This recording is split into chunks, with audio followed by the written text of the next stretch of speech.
কি বললেন? কুল্লু নাফসিন যায়িকাতুল মাউত, প্রত্যেক মানুষের মৃত্যু স্বাদ গ্রহণ করতে হবে। আবার আল্লাহ কোরআনে বললেন ওয়াজাআত সাকরাতুল মাউত বিল হক, মৃত্যুর যন্ত্রণা সত্য।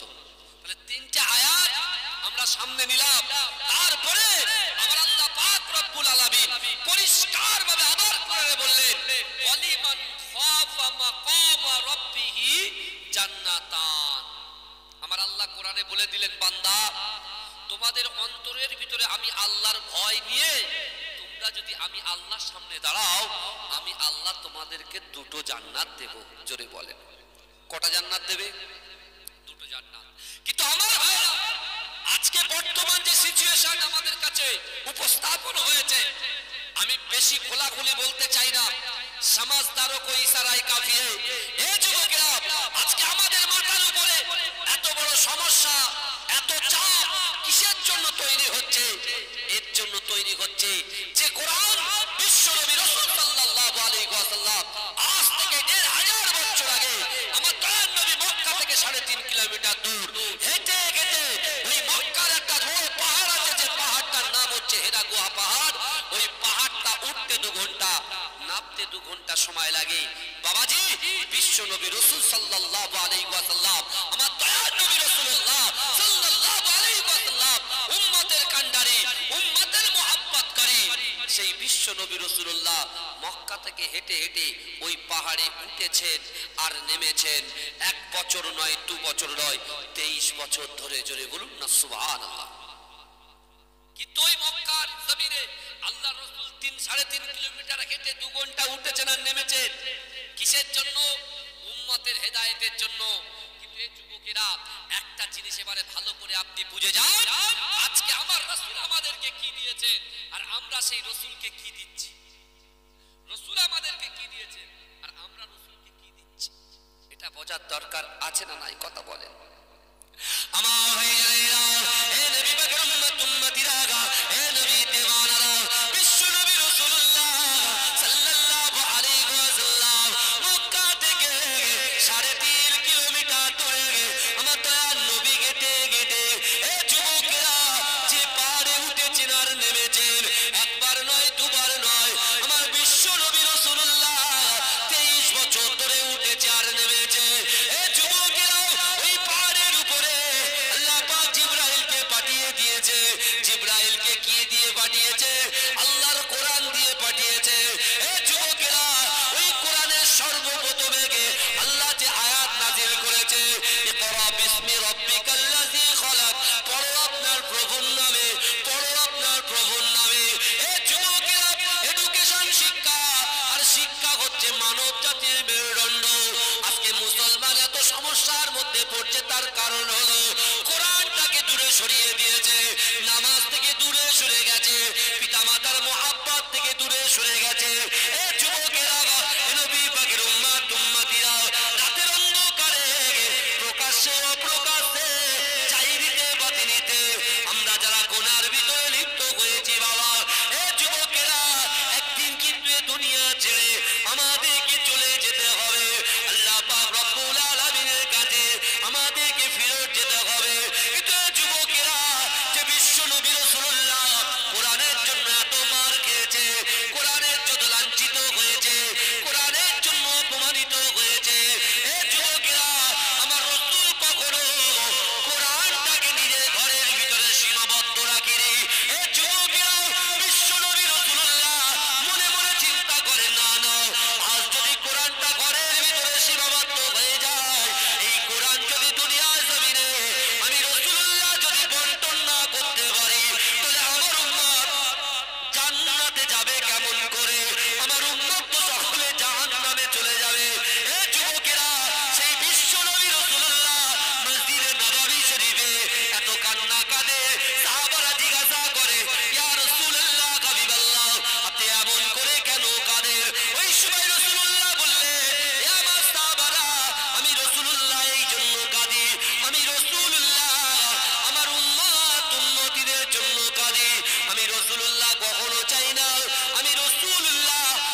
জোরে বলেন, জোরে বলা যাবে না সুবহানাল্লাহ। রাসূল বলছে আমি কোরআনটা যদি ঘরের ভিতরে সীমাবদ্ধ করে রাখি, আজকে আমাদের কাছে যত বড় বড় সমস্যা, সেই বড় বড় সমস্যার সমাধান কিসে আছে বলেন? কথা বলেন না, কিসে আছে? আল কোরআনে আছে। বড় বড় সমস্যা সমাধান হচ্ছে আল কোরআন। কারণ ইসলাম তো জোরপূর্বক আল্লাহর রাসূল তো প্রচার করেননি। আমার রাসূল কখনো ধমকানি চমকানি তরোয়ালের মাধ্যমে কি ইসলাম প্রচার করেছেন? না, আমার দয়ার নবী নরম হৃদয় দিয়ে, নরম দিল দিয়ে, মানুষের সাথে নম্রতার সাথে ইসলামটাকে প্রচার করেছেন, আর মানুষ দলে দলে ইসলামের মধ্যে দাখিল হয়েছে। জোরে বলুন না সুবহান, এই জোরে বলবেন না। সেই রাসূলের উম্মত হলাম আমরা, সেই রাসূলের উম্মত হলাম আমরা। বাবাজি একটা জিনিস আপনি ভালো করে বুঝে যান, কারণ এখানে অনেক শিক্ষিত সম্পন্ন ব্যক্তি আপনারা বসে আছেন। এখন আমরা বর্তমানে যেটাকে বেশি গুরুত্ব দিচ্ছি সেটা কি জানেন? এখন যদি কারোর একটু শরবত খেতে ইচ্ছা হয়, এই মুহূর্তে যদি এই মজলিসের ভিতরে বাবা আমাদের সামনে যারা বসে আছেন, এখন যদি কারোর একটু শরবত খেতে ইচ্ছা হয়, তাহলে শরবতের অস্তিত্ব কিসে বলেন তো? পানি আর চিনির সংমিশ্রণে হচ্ছে শরবতের অস্তিত্ব। এখন চিনিটাকে যদি আমি বনগা বর্ডারে রেখে আসি, আর পানিটাকে যদি আমি আপনাদের বাগনার গ্রামে একটা ঘরে ঘরবন্দি করে রাখি, তাহলে শরবত জিন্দেগিতে তৈরি হবে? এই কথা বলেন না, কোনোদিন হবে না। তাহলে শরবত তৈরি করতে হলে বনগা থেকে চিনিটাও সুগার মিল থেকে নিয়ে আসতে হবে, আর পানিটাকে নিয়ে সেটাকে সংমিশ্রণ করে সেটাকে দিয়ে শরবত তৈরি হবে। আবার আপনি অনেক ফ্লেভার দিতে পারেন, অনেক রকম ফ্লেভার পাওয়া যায়, সেই ফ্লেভার আপনি দিতে পারেন। তা ঠিক তদ্রুপ একটা মানুষের অস্তিত্ব কিসে? একটা মানুষের অস্তিত্ব হলো বডি এবং তার আত্মা, এই দুটো সমন্বয়ে মানুষের অস্তিত্ব। কথা ঠিক না ভুল? আপনি বলেন তো দেখি, এই বডি তৈরি হলো কিন্তু আত্মা তৈরি হলো না, এই বডির কোনো দাম আছে? দাম নেই। তাহলে এই বডির ভিতরে আত্মা থাকলে তবে বডির দাম আছে। কিন্তু আমার ভাইরা, এখন আপনি বলেন এই বডির থেকে যদি আত্মাটা বেরিয়ে যায়, রুহটা নিয়ে চলে যায়, তাহলে এই বডিটার নাম কি হয়ে যাবে? কথা বলেন, লাশ হয়ে যাবে। কিন্তু আজকে বর্তমান সময়ে এই যে মিনি মার্কেটে ঘোরাফেরা, অবাধ চলাফেরা, বেপরদায় চলাফেরা, এই যুবকেরা ভালো করে বোঝার চেষ্টা করে। আল্লাহর কোরআন বলছে বিসমিল্লাহির রহমানির রহিম, নাহনু আকরাবু ইলাইয়া মিন হাবলিল ওয়ারিদ। আল্লাহ বলছে বান্দা, আমি আল্লাহ তোমার ঘাড়ের শিরা উপশিরার থেকে অতি নিকটবর্তী, তোমার সাথে আছি। এ যুবক ভালো করে বোঝার চেষ্টা করো। আজকে আমাদের দুনিয়ায় ওঠা বসা, খাওয়া দাওয়া, অর্থ সম্পদ, গাড়ি বাড়ি, বিল্ডিং বালাখানা যা কিছু দেখছি সব কিন্তু বডির জন্য। কিসের জন্য? বডির জন্য। কিন্তু একটু আগে আমার আগে যে মৌলানা সাহেব ওয়াজ করছিলেন, আলহামদুলিল্লাহ, উনি নামাজের কথা বলছিলেন, হ্যাঁ, কবরের কথা বলছিলেন না? তাহলে একদম বলেন আপনি খাওয়া দাওয়া, ওঠা বসা, গাড়ি বাড়ি, চাল চলন, বন্ধু বান্ধব, ভালোবাসা, প্রেম প্রীতি সবকিছু কিসের জন্য? বডির জন্য। এখন এই বডির থেকে যখন আত্মাটা বেরিয়ে যাবে, এই বডির আর কোনো কাজ থাকবে বলে মনে হয়? তো মাটি পুরো খেয়ে শেষ করে ফেলবে। তাহলে কাজ থাকবে কিসের? রুহুর। তাহলে রুহুর খাদ্য আপনি দিচ্ছেন তো? আপনার ভিতরে যে নফস আছে, সেই নফসের খাদ্যটা ঠিকঠাক দিচ্ছি তো না? শুধু জলসা শুনছি, বেরিয়ে যাচ্ছি, কিন্তু কিয়ামতের কষ্ট, কিয়ামতের ভয়াবহতা, কিয়ামতের যে আযাব, এই আযাব কিন্তু আমি আপনি আমরা সহ্য করতে পারবো না। কারণ আমার দয়ার নবী রাসূলুল্লাহ বলেছেন, আমার উম্মত জাহান্নামে যাবে, আমি রাসূল সহ্য করতে পারি না। জোরে বলুন। আজকে আমাদের মনের ভিতরে আপনি চিন্তা করুন তো, আমরা বডিটাকে, একটা বডিতে যদি জ্বর হয়, সাথে সাথে বাড়ির কোনো ছেলে নাতি পুতিরা তারা কি করে? গ্রামের কোনো কক ডাক্তারের কাছে নিয়ে যায়, আগে একটা ইনজেকশন। কথা ঠিক না? যদি না হয় তাকে নিয়ে চলে যায় কোথায়? নয় আরজি করে নিয়ে যায়, নাই বনমালীপুর নিয়ে যায়, নয় আশেপাশে কোনো নার্সিংহোমে নিয়ে যায়। কিন্তু আমার বাবাজি একটা জিনিস আপনি চিন্তা করেন, আপনার যখন ইন্তেকাল হয়ে যাবে এই বডির কোনো দাম থাকবে না, কিন্তু দাম থাকবে কিসের? আত্মার। আত্মার দাম হবে কিসে? আত্মার খোরাকটা কি? আত্মার খোরাকটা হলো আজ থেকে 1500 বছর আগে আমার রাসূলুল্লাহ প্রচার করেছিলেন কোরআন। যে কোরআনটা আমার দয়ার নবী রাসূলুল্লাহ সাল্লাল্লাহু আলাইহি ওয়াসাল্লাম যখন নিজের ঘরেতে পড়ছিলেন, মক্কার তাবড় তাবড় কাফেরগুলো, মক্কার তাবড় তাবড় লিডারগুলো তারা সহ্য করতে না পেরে, তারা বাড়িতে বসে থাকতে না পেরে আমার দয়ার নবী রাসূলুল্লাহর মুখস্থিত বাণী কোরআন শরীফটা শোনার জন্য রাসূলুল্লাহর ঘরে প্রবেশ করলো। জোরে বলেন, জোরে বলা যাবে না?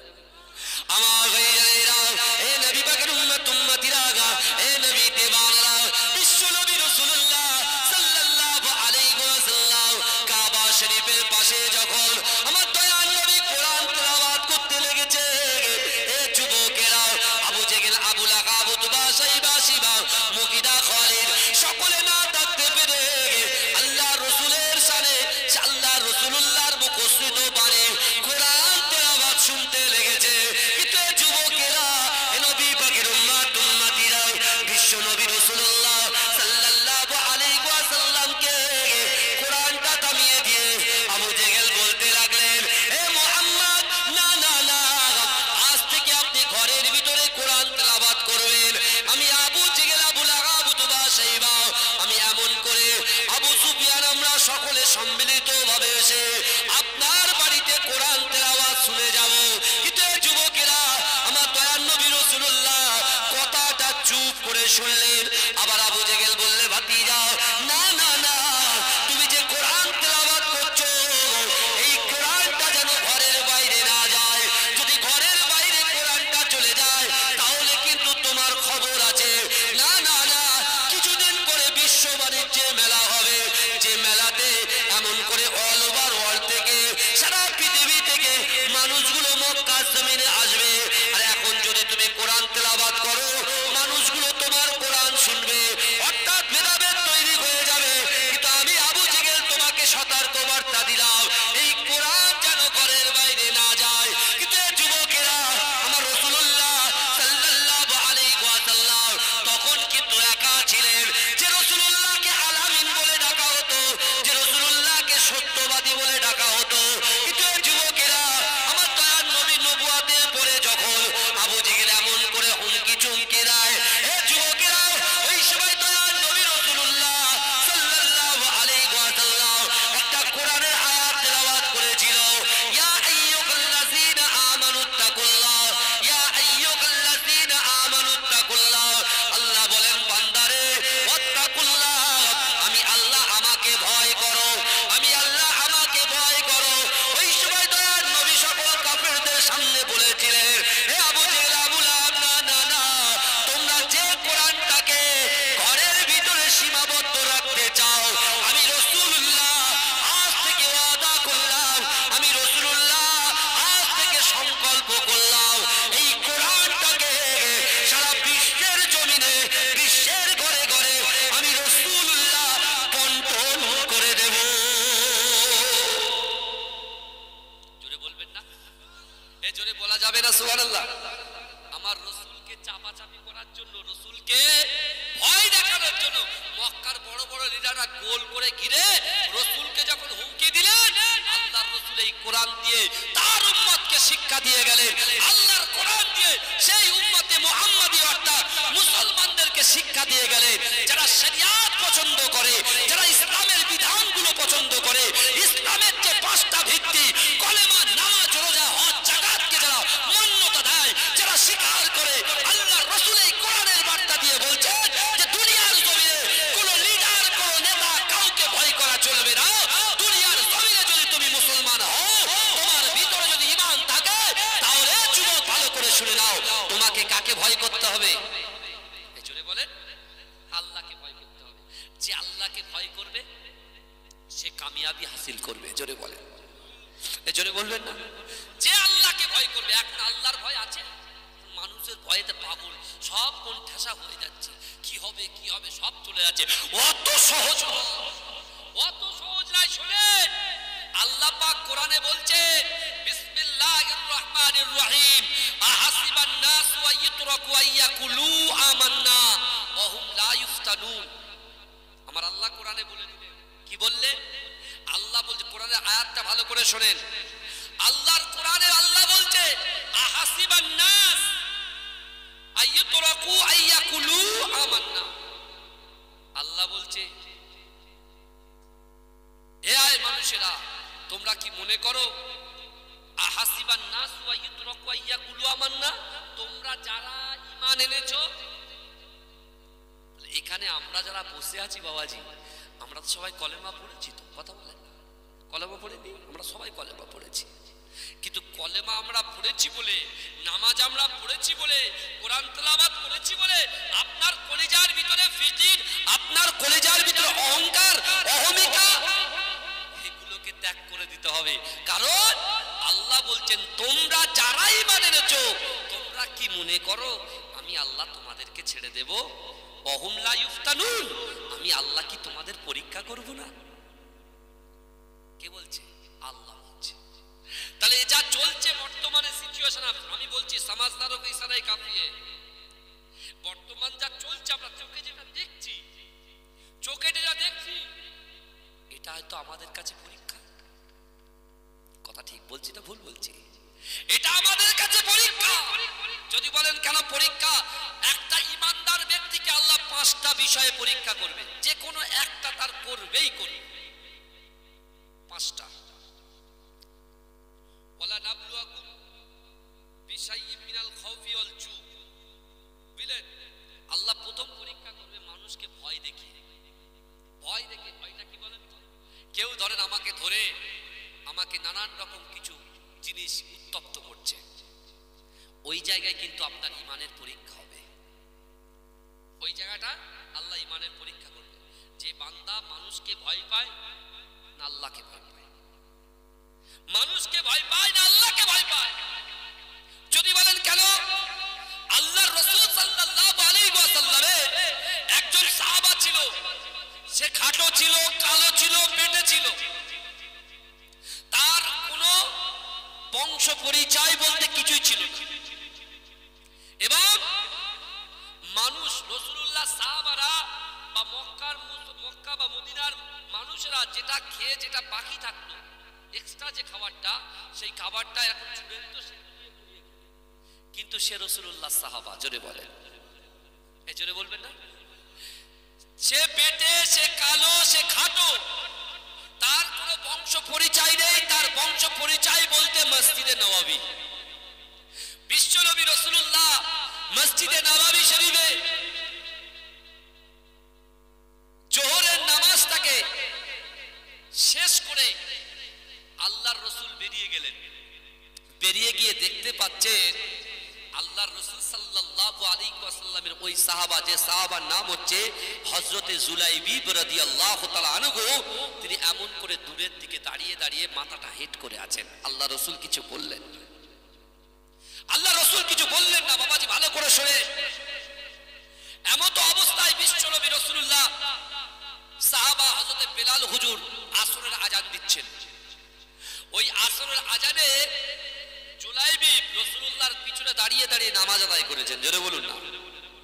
নামাজ আদায় করার পরে মসজিদে নববী থেকে ঘুরে ওই দূরে একটা জায়গায় জুলাইবিব রাদিয়াল্লাহু তাআলা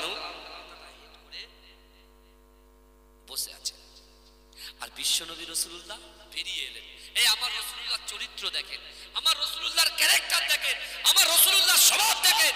আমার রাসূল সাল্লাল্লাহু আলাইহি ওয়াসাল্লাম পিছন থেকে গিয়ে জুলাইবিবকে এইভাবে চোখটা ধরেছে। জোরে বলবেন না? হাদিসের ভিতরে লেখা আছে এই জুলাইবিবের নাম অনেক সাহাবারা তাকে চিনতই না, কিন্তু আমার রাসূলুল্লাহ হাজার সাহাবাদের ভিতরে জুলাইবিবকে ঠিক চিনে রেখেছিল। জোরে বলুন না সুবহানাল্লাহ। এখন রাসূল সাল্লাল্লাহু আলাইহি ওয়াসাল্লাম জুলাইবিবের চোখ বাবা এইভাবে আটকে রেখে, জুলাইবিবকে যখন চোখ আটকে রেখেছে, জুলাইবিব তখন বলছে, দেখো যে আমার চোখ আটকেছো, সাবধান, আমি কিন্তু রাসূলুল্লাহর কাছে তোমার বিরুদ্ধে নালিশ করব। আমার মন খুব খারাপ, আমার মনটা খুবই খারাপ। আমার রাসূলুল্লাহর কাছে তোমার বিরুদ্ধে কিন্তু আমি নালিশ করব। কিন্তু ধরেছেন কে? এজন্য বলেন বিশ্ব নবী রাসূলুল্লাহ। খাউফে ইলাহি, আল্লাহ কোরআনে বলছেন না, ইয়া আইয়ুহাল্লাযীনা আমানুত্তাকুল্লাহ ওয়া কুনু মা'আস সাদিকিন।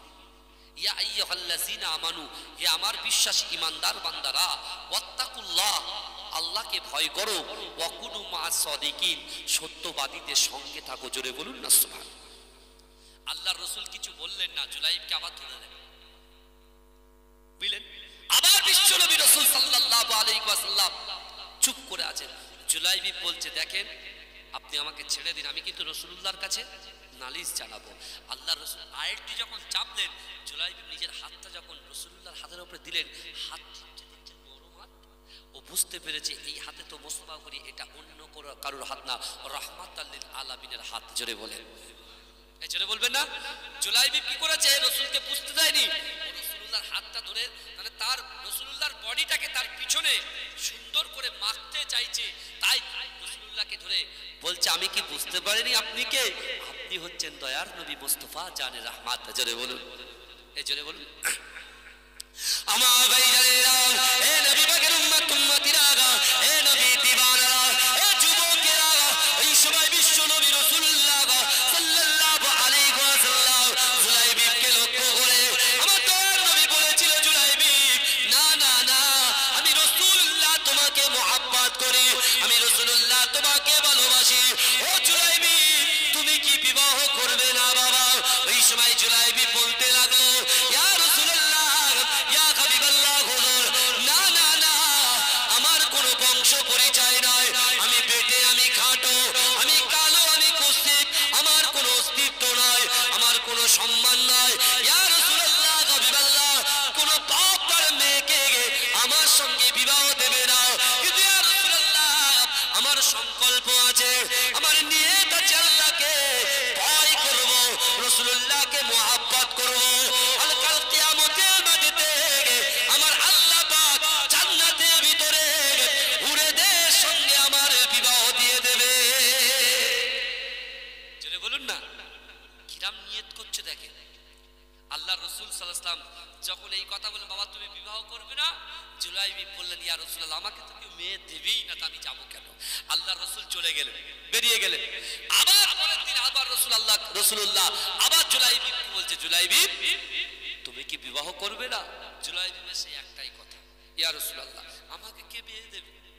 এখন যারা বাপ মেয়েকে দিতে চায়, ছেলে মাস্টার হতে হবে, ডক্টর হতে হবে, পিএইচডি করতে হবে, হ্যাঁ প্রফেসর হতে হবে, অ্যাডভোকেট হতে হবে, তাহলে পকেটে মানি থাকা চাই, জমি জায়গা মানি থাকলে মোটামুটি চলবে, বুঝতে পেরেছেন? কিন্তু আমার ভাইরা একটু ভালো করে বোঝার চেষ্টা করে। জুলাইবি আল্লাহ রাসূলকে বলে, ইয়া রাসূলুল্লাহ, আমার তো এই জিন্দেগিতে বিবাহ হবে না, রাসূলুল্লাহর একটা সুন্নাত, বিবাহ একটা সুন্নাত। তখন জুলাইবি বলছে, ইয়া রাসূলুল্লাহ, আমাকে আল্লাহ পাক অবশ্যই অবশ্যই জান্নাতের ভিতরে হুরদের সঙ্গে আমার বিবাহ দেবে। জোরে বলুন। আবার কিছুদিন পর আবার রাসূল বলে, জুলাইবি তুমি কি? রাসূলুল্লাহ বারবার যখন বলছে, জুলাইবি বলছে, ইয়া রাসূলুল্লাহ, কে দেবে আমাকে? আল্লাহ রাসূল বলছে, জুলাইবি যাও, চলে যাও, আমার আনসারী সাহাবার বাড়িতে চলে যাও, আর আনসারী সাহাবাদের ভিতরে ওই আনসারী নারী সব থেকে সুন্দর, সব থেকে সুন্দর, সেই মেয়েটার সঙ্গে তার বাপকে ডাইরেক্ট গিয়ে বলো যে রাসূল আমাকে দিয়ে প্রস্তাব পাঠিয়েছে, তোমার ওই সুন্দরী মেয়েটার সাথে আমি জুলাইবিবকে বিয়ে দিতে বলেছে। জোরে বলুন, এই জোরে বলবেন না? এখন জুলাইবিব তো মনে মনে ভাবছে যে আল্লাহ রাসূল তো বললেন, কিন্তু আমি গেলেই তো তারা খাবো, আমি গেলেই তো তারা খাবো, কারণ আমার তো না আছে রূপ, না আছে গুণ, না আছে বংশ পরিচয়, না আছে অর্থ, না আছে সম্পদ। লোক খাবার ফেলে দেয়, সেই খাবার কুড়িয়ে খায়, কিন্তু আমার ভিতরে দুটো জিনিস আছে, এক হচ্ছে বিসমিল্লাহির রহমানির রহিম, ইয়া আইয়ুহাল্লাযীনা আমানুত্তাকুল্লাহ, এক হচ্ছে আল্লাহর ভয়, দ্বিতীয় হচ্ছে আল্লাহ কোরআনে বলছেন, কুল ইন কুনতুম তুহিব্বুনাল্লাহ ফাত্তাবিউনি ইউহিব্বুকুমুল্লাহ। আল্লাহ বলছে, হাবিব আপনি জানিয়ে দেন, যারা আমাকে ভালোবাসতে চায় তারা যেন আগে আপনাকে ভালোবাসে, আর যারা আপনাকে ভালোবাসবে আমি আল্লাহ পাক রব্বুল আলামিন তাদের জিন্দেগি জীবনের সমস্ত রকম গুনাহ খাতাগুলোকে ক্ষমা করে দেবো। জোরে বলুন না, এই জোরে বলুন না। জুলাইবিবের ভিতরে, জুলাইবিবের কলবের ভিতরে দুটো জিনিস আছে, আল্লাহর ভয়, রাসূলুল্লাহর মহব্বত। কিন্তু হুকুম করেছে কে? আল্লাহর রাসূল। হুকুম করেছে কে? আল্লাহর রাসূল। আমার ভাইয়েরা, এ নবী পাকের উম্মত উম্মতিরা, এ যুবকেরা, একটু ভালো করে বোঝার চেষ্টা করেন। আল্লাহর রাসূলের প্রাণপ্রিয় সাহাবা, কালো সাহাবা, বেটে সাহাবা হযরত জুলাইবি রাদিয়াল্লাহু তাআলা আনহু এমন করে গেটে গেটে আল্লাহর রাসূলের ওই আনসারী সাহাবার বাড়িতে পৌঁছে যায়। এ যুবকেরা, এ নবী পাকের উম্মত উম্মতিরা, ওই আনসারী সাহাবার বাড়িতে গিয়ে এমন করে দরজায় আঘাত করতে লাগলেন। আল্লাহর রাসূলের সাহাবা, আল্লাহর রাসূলের আনসারী সাহাবা ঘর থেকে বার হয়ে এসেছে। এ যুবকেরা, আল্লাহর রাসূলের কালো সাহাবা, আল্লাহর রাসূলের বেটে সাহাবা হযরত জুলাইবি রাদিয়াল্লাহু তাআলা আনহু ওই আনসারী সাহাবাকে লক্ষ্য করে বলেছে, হে আল্লাহর রাসূলের সাহাবা, আল্লাহর রাসূল আমাকে পাঠিয়েছে আপনার মেয়ের সঙ্গে আমি জুলাইবিকে বিবাহ দিতে বলেছে।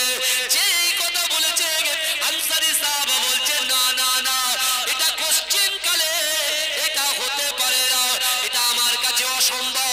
তোমার কাছে না আছে বংশ পরিচয়, না আছে বিল্ডিং বালাখানা, না আছে তোমার রূপ, না আছে তোমার গুণ, না না না, তোমার সঙ্গে আমার মেয়ের বিবাহ দেব না। এ যুবকেরা, আল্লাহ রাসূল যে প্রস্তাবটা পাঠিয়েছে আনসারী সাহাবা খণ্ডন করেছে। এ যুবকেরা, ওই আনসারী সাহাবার স্ত্রী পিছন থেকে জোরে জোরে চিল্লে বলে, না না না, জুলাইবিবের সঙ্গে আমার মেয়ের বিবাহ দেওয়া যাবে না। কিন্তু আমার ভাইজানেরা, এ নবী পাকের উম্মত উম্মতিরা, একটু ভালো করে বোঝার চেষ্টা করে। ওই সময় জুলাইবি রাদিয়াল্লাহু তাআলা আনহু মনটা খারাপ করে চোখ ভরা পানি নিয়ে যখন সে ফিরে আসবে, এমত অবস্থায় ওই আনসারী সাহাবার যে মেয়েটার সঙ্গে, যে নারীর সঙ্গে বিবাহের কথা, প্রস্তাবের কথা আমার বিশ্বনবী রাসূলুল্লাহ বলেছিলেন, এ যুবকেরা, ওই নারীটা নিজের কর্ণগোরে সব কথা শুনতে পেয়েছে। সে তখন পিতা মাতাকে বলছে, না না, এটা কি করে সম্ভব যে রাসূলুল্লাহর জন্য ঈমান পেয়েছেন, যে রাসূলুল্লাহর জন্য দ্বীন পেয়েছেন, যে রাসূলুল্লাহর জন্য শরিয়ত পেয়েছেন। আগে আপনি চিন্তা করুন, জুলাইবি কালো কি ফর্সা, তার অর্থ আছে কি, সম্পদ আছে কি নাই, ওটা দেখা চলবে না। আপনারা মনে মনে ভাবছেন জুলাইবি নিজে প্রস্তাব নিয়ে এসেছে, কিন্তু এই প্রস্তাবটা তো জুলাইবির নিজের নয়। এই প্রস্তাবটা হলো আমার আল্লাহ পাক যাকে সৃষ্টি না করলে দুনিয়ায় কিছুই সৃষ্টি হতো না, সে আল্লাহ পাক রব্বুল আলামিন দয়ার নবী মুস্তাফা সাল্লাল্লাহু আলাইহি ওয়াসাল্লাম স্বয়ং নিজে প্রস্তাবটা পাঠিয়েছে। ছেড়ে বলেন, মেয়ে তখন বাপকে শিক্ষা দিচ্ছে। প্রথমে আয়াত বলেছিলাম, ইকরা বিসমি রাব্বিকাল্লাযী খলাক, ইকরা বিসমি রাব্বিকাল্লাযী খলাক বলেছিলাম না, পড়ো আপনার প্রভুর নামে। এডুকেশন, শিক্ষা, শিক্ষা হচ্ছে মানব জাতির মেরুদণ্ড। কিন্তু আজকে সেই শিক্ষাটাকে আমরা উল্টে দিয়েছি, শিক্ষাটাকে উল্টে দিয়েছি, শরিয়তটাকে নিজের মতো, যার যেমন ইচ্ছা সব নিজের মতো ঢুকিয়ে দিয়েছি। শরিয়তটা কারো সম্পত্তি নয়। এ যুবকেরা, বিশ্বাস করে শরিয়ত আমার রাসূল সাল্লাল্লাহু আলাইহি ওয়াসাল্লাম আমাদের কাছে যে দিয়েছেন, যে দিনটা পৌঁছে দিয়েছেন, যে কোরআনটা পৌঁছে দিয়েছেন, আজকে মুসলমানদের কাছে সবথেকে বড় সমস্যা তৈরি করছে। এই কারণে, কারণ মুসলমান কোরআনকে এখন বস্তাবন্দি করে দিয়েছে, ঘরবন্দি করে দিয়েছে, আর নামাজটা ওদের কোনো ব্যাপারই না। ওরা মনে করেছে জুম্মার দিন এক সপ্তাহ ওই নামাজে যাব, সবার শেষে যাব, আর সবার আগে পালাবো। আর খুতবা শোনা ওয়াজিব, ওই জায়গায় গিয়ে একে কাটিয়ে মারছে, ওকে কাটিয়ে মারছে। কথা ঠিক বলছি না ভুল বলছি? আপনি বলেন তো আমার যুবক ভাইরা, আপনি দেখুন জুলাইবিবের বয়স কিন্তু 30 বছরের নিচে। আল্লাহ রাসূলের যে সাহাবা, সেই সাহাবার বয়সটা হচ্ছে 30 বছরের নিচে।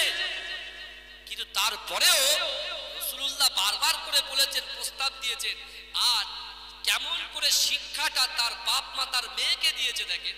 বাপ মা ভুল করলেই কিন্তু মেয়ে এবং ছেলে যদি সঠিক শিক্ষাটা পায়, পিতা মাতাকে কিন্তু বলে দেয়, আব্বু এটা আপনি ভুল করছেন। বলে কি বলে না? কথা বলে না, বলে। এখন জুলাইবিব যখন বেরিয়ে আসছে, মেয়েটা তখন বলছে বাপকে যে আপনি জুলাইবিবকে দাঁড় করান, কারণ আমি রাসূলুল্লাহর জন্য জুলাইবিব কালো কি বেটে কি ফর্সা ওসব জানি না, আমি এই বিয়ের প্রস্তাবকে আমি নিজে গ্রহণ করলাম। এজোরে বলবেন না, এজোরে বলা যাবে না সুবহানাল্লাহ। কোন জুলাইবিব? লোক খাবার ছড়িয়ে দিত আর সেই খাবার খুঁটে খুঁটে খেত, সে কিন্তু আবার আল্লাহ রাসূলের মুহাব্বতের সাহাবা। ভাইজান একটু চিন্তা করুন না, একটু ভাবনা চিন্তা করুন না। তাহলে চিন্তা করেন, যখনই এরকম ভাবে মেয়েটা বলেছে, সাথে সাথে মেয়ের বাপের চোখটা খুলে গেছে। জুলাইবিব সোজা রাসূলুল্লাহর দরবারে মসজিদে নববীতে হাজির হয়ে গেছে। রাসূলুল্লাহ বলছে কি হয়েছে জুলাইবিব, তোমার মনটা খারাপ কেন? কিচ্ছু বলে না, কিচ্ছু বলে না। আবার রাসূল জিজ্ঞাসা করছে, জুলাইবিব আমার আনসারী সাহাবা তোমাকে কি বলেছে বলেন। বলছি ইয়া রাসূলুল্লাহ, আপনার আনসারী সাহাবা বলেছে আমার সঙ্গে তার মেয়ের বিবাহ দেবে না। এই কথাটা মুখ দিয়ে বার করেছে, আর ওই মেয়ের পেশারে পড়ে আনসারী সাহাবা ছুটে এসে রাসূলুল্লাহকে সালাম দিচ্ছে। যেন বলুন না সুবহানাল্লাহ। রাসূলুল্লাহকে বলছি ইয়া রাসূলুল্লাহ, এটা কোনোদিন হতে পারে না। আমি যে চিন্তা করেছিলাম সেই চিন্তাটাকে আমার মেয়েটা আমার মোড় ঘুরিয়ে দিয়েছে, আমার মুডটাকে ঘুরিয়ে দিয়েছে। না ইয়া রাসূলুল্লাহ, আপনার মহব্বতে আপনার ভালোবাসায় জুলাইবিবের অর্থ আছে কিনা, সম্পদ আছে কিনা, ওসব দেখার সময় নেই। আমার মেয়েকে জুলাইবিবের সঙ্গে বিবাহ দেবো। জোরে বলেন, জোরে বলা যাবে না। কিন্তু যারা ইমানদার হবে তারা সর্বদা প্রস্তুত থাকতে হবে। অনেক পরীক্ষা আসবে তো। আপনি চিন্তা করুন তো, জুলাইবিবের সঙ্গে কার বিবাহ হয়ে গেল? এই কথা বলেন, ওই আনসারী সাহাবার মেয়েটার বিবাহ হয়ে গেল। জোরে বলবেন না সুবহানাল্লাহ। কিন্তু আমার ভাইজানেরা, এ নবী পাকের উম্মত উম্মতিরা, এ নবী দিওয়ানারা, এ যুবকেরা, একটু ভালো করে বোঝার চেষ্টা করেন। আল্লাহ রাসূলের মুহাব্বতে সাহাবা হযরত জুলাইবিব রাদিয়াল্লাহু তাআলা আনহু এমন করে যখন ঘরের ভিতরে তার স্ত্রীর সঙ্গে আছে, হঠাৎ করে তার কানে চলে আসে হাইয়া আলাল জিহাদ, হাইয়া আলাল জিহাদ। এ যুবকেরা, ইসলামকে যারা বিরোধিতা করে, ইসলামকে যারা খাটো করার চেষ্টা করে, না না না, আল্লাহ রাসূলের জন্য, আল্লাহর কোরআনের জন্য, ইমানদারদের জন্য এমন করে যুদ্ধই যেতে হবে। এ যুবকেরা, এ নবী পাকের উম্মত উম্মতিরা, ওই সময় হযরত জুলাইবিব রাদিয়াল্লাহু তাআলা আনহু তার স্ত্রীর দিকে তাকিয়ে অজান নয়নে ঝরঝর ঝরঝর করে কাঁদে। স্ত্রী বলে, স্বামী আমার আপনি কাঁদছেন কেন? বলছেন না না না, আমি এই জন্য কাঁদি যে জিহাদের জন্য আমি সদা সর্বদা প্রস্তুত ছিলাম, সেই জিহাদের ডাক এসে গেছে। ও আমার স্ত্রী রে, না না না, এবারে আপনাকে আমাকে ছেড়ে দিতে হবে আল্লাহর কোরআনের জন্য, ইসলামের জন্য, আল্লাহর কোরআনের জন্য, নবীর সাল্লাল্লাহু আলাইহি ওয়াসাল্লামের দ্বীনের জন্য আমাদেরকে ওই জিহাদের ময়দানে যেতে হবে। এ যুবকেরা, এ নবী পাকের উম্মত উম্মতিরা, নিজের একবারে বিবাহিত স্ত্রীকে ছেড়ে দিয়ে ওই জুলাইবিব আল্লাহ ভাই রাসূলুল্লাহর মুহাব্বত দিয়ে এমন অবস্থায় ঘর থেকে বার হয়ে চলে গেছে। এ যুবকেরা, যুদ্ধ শুরু হয়ে গেছে। যুদ্ধ যখন শুরু হয়ে যায়, ওই জুলাইবিব কি করেছে জানেন? এমন করে একজন নয়, দুজন নয়, 8 জন কাফিরকে একেবারে শহীদ করে দিয়েছে। কিন্তু এ যুবকেরা, কাফেরের দলেরা ওই জুলাইবিবের হাতটাকে কেটে নিয়েছে, পাটাকে কেটে নিয়েছে, জিহ্বাটাকে কেটে নিয়েছে, চোখটাকে তুলে নিয়েছে। কিন্তু এ যুবকেরা, জুলাইবিব যখন শহীদ হয়ে গিয়েছে, একটা বারের জন্য চিন্তা করে বিশ্ব নবী রাসূলুল্লাহ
তাদের নাম উচ্চারণ করি না। কিন্তু যুবকেরা, আল্লাহর রাসূলের আদর্শ কিন্তু এটা নয়।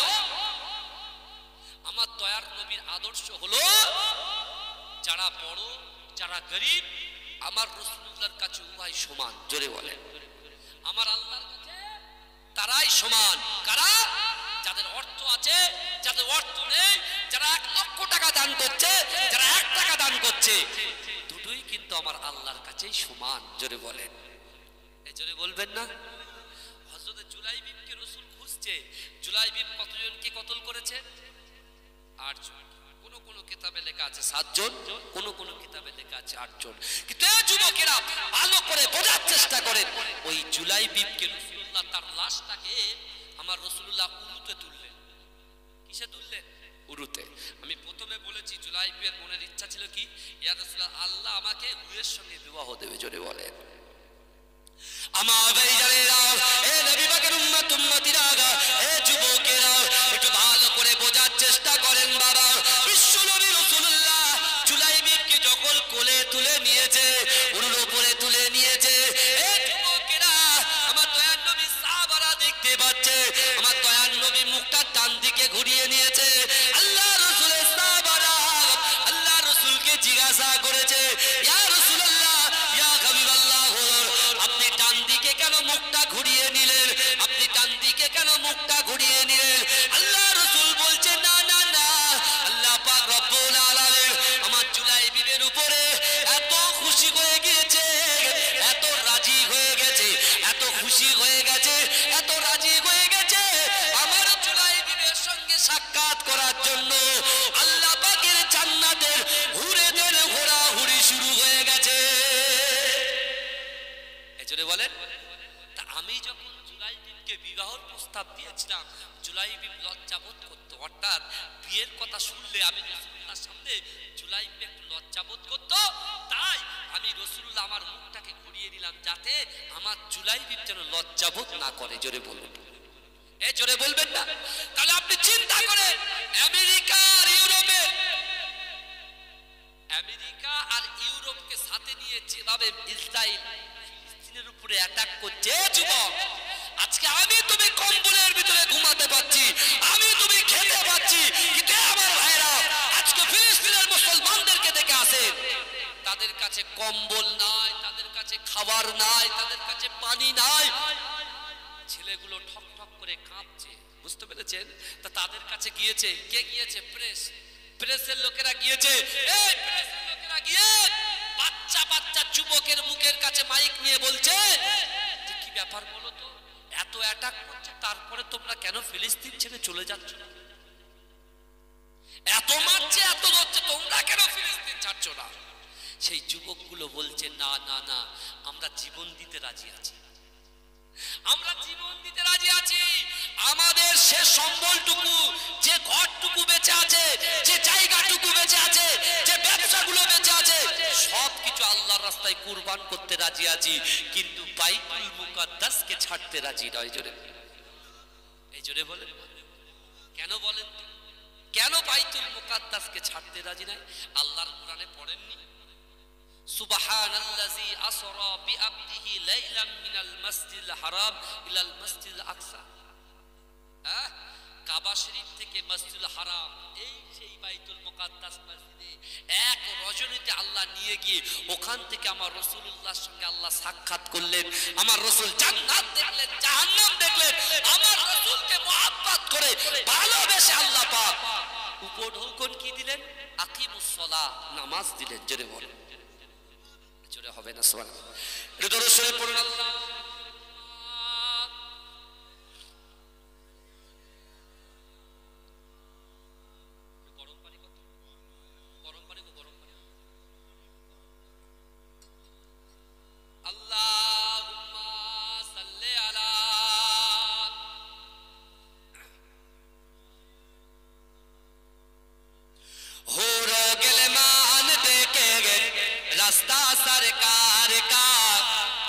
सरकार का हो रोगिल मान देखेंगे, रास्ता सरकार का, रास्ता सरकार का हो रोगिल मान देखे, रास्ता सरकार का, रास्ता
समझोगा कीर तुम, हरगिज़ ना बेटियों को समझोगा कीर तुम, समझोगा कीर तुम।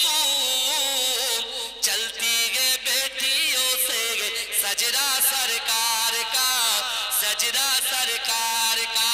दिल की तकदीर की भी एक दिन मीराज हो, एक दिन मीराज हो। दिल की तकदीर की भी एक दिन मीराज हो, एक दिन मीराज हो। दिल की तकदीर की भी एक दिन मीराज हो, एक दिन मीराज हो। देखिए ख्वाब में चेहरा सरकार का, चेहरा सरकार का। हो गिलमान देखेंगे रास्ता सरकार का, रास्ता सरकार का। रोलामीन चूमेंगे तलवा सरकार का, तलवा सरकार का। अल्लाह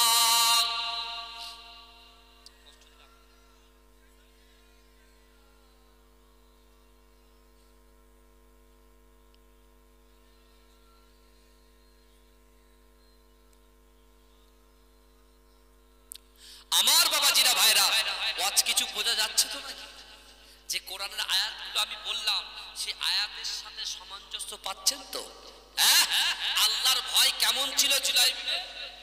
বাসর রাতে ছেলেদের সব থেকে আনন্দময় রাত পৃথিবীর জীবনে বাসর রাত, তাই তো? যার বিবাহিত জীবনে যারা গেছে তারা বুঝেছে।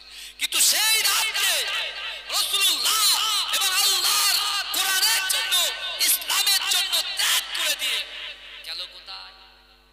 এই গেল কোথায়? জিহাদে, জিহাদে চলে গেল। সেখানে গিয়ে কি হলো? চলে আসলো, নিজের জীবনটাকে উৎসর্গ করলো। কিন্তু আমার আল্লাহ কি বলেছে? আমার আল্লাহ বলছে, বান্দা ওয়ালিমান খাফা মাকাম রাব্বিহি জান্নাতান, যার কলিজার ভিতরে আমি আল্লাহর ভয় থাকবে, আর ওই ভয় নিয়ে যদি আমি আল্লাহর সামনে দাঁড়াই, আমি আল্লাহ তাকে দুটো জান্নাত দেব। জোরে বলুন, জোরে বলবেন না সুবহানাল্লাহ? ভাইজান, আমরা যে গুনাহ করি দুনিয়ার জমিনের উপরে, দুনিয়ার জমিনের উপরে আমরা প্রচুর গুনাহ করি। আমরা মানুষের দিকে শুধু আঙুল তুলি, এই লোকটা ভুল করছে, ও ভুল করছে, ও ভুল করছে। কিন্তু বাবাজি, আপনি যখন কারোর দিকে আঙুল তুলবেন, তিনটা আঙুল কিন্তু আপনার দিকে আছে।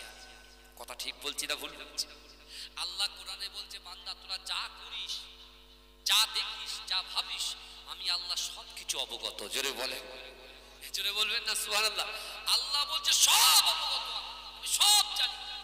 আগামী 5 বছর পরে তুই কি ভাববি, কি চিন্তা করেছিস, সব খবর আমার আল্লাহর কাছে আছে। এখন কোন যুবক ছেলে খৌফে ইলাহির যদি ওরা সংজ্ঞা জানতে চায়, তাহলে যুবকেরা একটা মুসলিম জাহানের দ্বিতীয় খলিফা হযরত ওমরে ফারুক রাদিয়াল্লাহু তাআলা আনহু, হযরত ওমরে ফারুকের দবদবা ছিল আলাদা, দবদবা ছিল আলাদা। নারীরা বেপর্দায় ঘুরবে, অত সহজ? যুবকরা নামাজ ত্যাগ করবে, এত সহজ? এই বাড়িতে পিতামাতাকে লুকিয়ে লুকিয়ে টর্চার করবে, এত সাহস? এত সাহস কার আছে? ওমর হুজুরের শুনবে, ভয়ে তারা বেরিয়ে যাবে, তাদের খারাপ কাজগুলো ত্যাগ করে দেবে ওমর হুজুরের ভয়ে। জোরে বলে। কিন্তু আমার ভাইরা একটু ভালো করে বুঝুন, এই মুসলিম জাহানের দ্বিতীয় খলিফা ওমর হুজুর এমন ভাবে ইসলামটাকে বিশ্বনবী রাসূলুল্লাহর প্রথম সাহাবা অর্থাৎ প্রথম খলিফা সিদ্দিক আকবর হযরত আবু বকর সিদ্দিকের পরে হযরত ওমর হুজুর খলিফায় যখন বসলেন, আসলে যখন বসলেন, সেই সময় হযরত ওমর হুজুর এমন ভাবে ইসলামটাকে প্রচার করছেন, অর্ধেক দুনিয়ায় রাজত্ব করে ফেলেছে। জোরে বলুন, এই জোরে বলবে না? তীরের গতিতে এগিয়ে যাচ্ছে ইসলাম, শুধু শুধু লোক কালেমা পড়ছে, লা ইলাহা ইল্লাল্লাহ মুহাম্মাদুর রাসূলুল্লাহ। কিন্তু ইরানের বাদশা তার পছন্দ হলো, তার পছন্দ হলো না। সে বলছে যে কোনো প্রকারে ওমরকে হত্যা করতেই হবে। দেখছেন কে মানুষ প্ল্যান করছে? আমার রাসূলকে মারার জন্য দারুন নাদওয়াতে প্ল্যান করছিল আবু জেহেল, আবু লাহাব, আবু সুফিয়ান। আর আল্লাহ উপর থেকে মুচকে মুচকে হাসে আর বলে, এ আবু জেহেল রে, আমার রাসূলকে মারার প্ল্যান করিস, আর আমি আল্লাহ আমার রাসূলুল্লাহকে বাঁচানোর প্ল্যান করি। জোরে বলেন, এই জোরে বলবেন না? এখন ওমরকে মারার প্ল্যান করছে ইরানের বাদশা। এখন ইরানের বাদশাটা কিলারকে ভাড়া করেছে, তাকে বলেছে যাও তুমি তুমি যদি ওমরের মাথাটা আনতে পারো, মুসলিম জাহানের দ্বিতীয় খলিফা ওমরের মাথাটাকে যদি তুমি আনতে পারো, তাহলে আমি আমার রাজ্যের অর্ধেক রাজত্ব তোমাকে দিয়ে দেব। অনেক মানুষের তো লোভ আছে, লোভে সব বেকার হয়ে যাচ্ছে। লোভ এমন হয়েছে, লাখে 2,500 টাকা জাকাত দিতে হয়, 1 লাখে 2,500 টাকা জাকাত দিতে হয়। এখন বলছে দূর তরিকা, এখন 10 লাখ টাকা আমার কাছে আছে, বা এখন আমার কাছে 4 লাখ টাকা আছে, তাহলে 2.5 5 5 5 10 10,000-এ অনেক কিছু হবে। দূর তরিকা, লোক তো দেখতে পায় না আমি জাকাত দিচ্ছি কি দিচ্ছি, ফকিরকে 1 টাকা হাতে ধরিয়ে দিচ্ছে। আল্লাহ বলছে তুই আয়, তোর ব্যবস্থা আমি আল্লাহ ঠিক করে রেখেছি। কিভাবে যে মাজা ঘষা করবো, হ্যাঁ, কসবাইট দিয়ে নয়, আমি আল্লাহ অন্যরকম ভাবে মাজা ঘষা করবো। তাই আল্লাহ সাবধান করছেন যে তুমি লুকিয়ে লুকিয়ে যে গুনাহগুলো করছো, আমি আল্লাহ তোমাকে বলছি বিসমিল্লাহির রহমানির রহিম নাহনু আকরাবু ইলাইহি মিন হাবলিল ওয়ারিদ। বান্দা আমি আল্লাহ তোমার ঘাড়ের শিরা উপশিরার থেকে অতি নিকটবর্তী, তোমার সাথে থাকি। জোরে বলুন, এই জোরে বলবেন না? চিন্তা করে আল্লাহ বলছেন তোদের সাথে আমি আল্লাহ থাকি। আমার মায়েরা যখন কিচেন রুমে রান্না করে, স্বামী চলে যায় কাজে, ছেলে চলে যায়, মেয়ে চলে যায় স্কুলে, মা তখন ঘরের ভিতরে একা একা থাকে আর মনে মনে ভয় পায়, এই হয়তো কেউ আসবে, এই হয়তো কেউ আসবে। আল্লাহ বলছে বান্দি তুই কোরআন পড়িস না, কোরআন সম্পর্কে জ্ঞান রাখিস না, আমি আল্লাহ কোরআনে বলছি তোর সাথেই আছি। আমি আল্লাহ, তুই মনে করছিস কেউ নেই, আমি আল্লাহ তোর সাথে আছি, তুই ঘাবড়াস না। জোরে বল, জোরে বলবেন। আল্লাহ দয়া দেখেছেন, আল্লাহর মায়া দেখেছেন, হ্যাঁ, বান্দাকে কতটা ভালোবাসে। এই দেখতে পাচ্ছেন না, আজকে এই গ্রামে এতগুলো মানুষ বাস করে, সবার নসিবে কি এই মজলিসে বসার সুযোগ নসিব হয়েছে কি না? কিন্তু আপনাদের কপাল ভালো, আপনাদের কপাল ভালো। হয়তো এখানে অনেকে বেনামাজি থাকতে পারে, হয়তো এখানে অনেক জেনাকারী বসে থাকতে পারে, হয়তো এখানে অনেক সুদ নেওয়ালা লোক বসে থাকতে পারে, হয়তো এখানে অনেক পরকীয়া কারণেওয়ালা লোকেরাও বসে থাকতে পারে। কিন্তু বিশ্বাস করুন, আল্লাহ যে আপনাকে এই জান্নাতের বাগান পর্যন্ত পৌঁছে দিয়েছেন, তার মানে আমরা কি করি? মানুষকে ব্যঙ্গ করি। এই কথা ঠিক বলছি না? একজন নামাজ পড়ে না, বলে নামাজ চোর যাচ্ছে, নামাজ চোর, ব্যঙ্গ করি। যে যাচ্ছে মদ খায় তাকে বলে এই দেখ মদ করে যাচ্ছে, মদ করে যাচ্ছে, ওই দেখ সুদ করে যাচ্ছে, বলে কি বলে, ওই দেখ জিনা করে যাচ্ছে, এরকম বলে কি বলে না? কথা বলেন বাবাজি। কে বলেছে তোমার এইসব কথাগুলো বলতে? কে বলেছে তোমাকে এই কথাগুলো বলতে? আমার আল্লাহ কোরআনে বলছে বান্দা পৃথিবীর জমিনে যা কিছু চাইবে আমি আল্লাহর কাছে চাইবে। জোরে বলে, আল্লাহ বলছে উদউনি ওয়াস্তাজিব লাকুম, বান্দা তোমরা আমার কাছে চাও। আবার আল্লাহ বলছে বান্দা লা তাকনাতু মির রাহমাতিল্লাহ, বান্দা আমার রহমত থেকে নিরাশ হয়ে যাস না।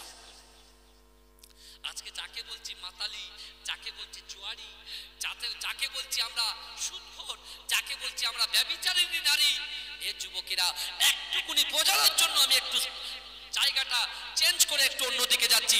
হযরতে একজন উসমানীয় শাসন আমলের বাদশা, বুঝলেন, উসমানীয় শাসন আমলের একজন বাদশা, সে হঠাৎ করে ঘুমিয়ে পড়েছে, ঘুমিয়ে স্বপ্ন দেখছে। ঘুমিয়ে স্বপ্ন দেখছে, কি স্বপ্ন দেখছে জানেন? স্বপ্ন দেখে চোখ খুলে দেখছে গা দিয়ে তরতর করে ঘাম বার হচ্ছে, এত ঘাম বার হচ্ছে, এত ঘাম বার হচ্ছে।